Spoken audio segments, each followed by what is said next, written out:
it was reacting. As at that point, her eye became greenish, her liver was enlarged, and her urine changed to lifting color.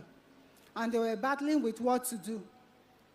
They got more donors, and it was not matching.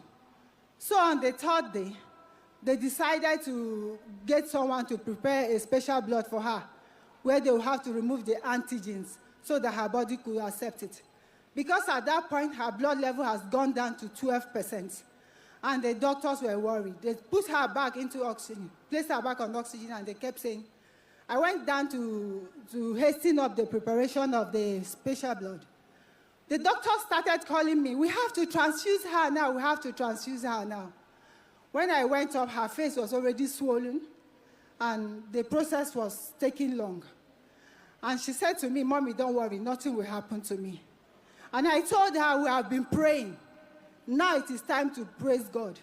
I started playing one of Daddy's songs that said, for victory and triumph always, we are singing and dancing for joy. I started dancing. After a while, they came to say that the blood was ready. They prepared 2 pounds of blood to be given to her at between 12 intervals, and that was done. But afterwards, after the PCV was taken again, the blood came down to 10%. At that point, I realized I needed divine intervention. Daddy was informed. And out of his busy schedule, he called me on phone. And she prayed for her.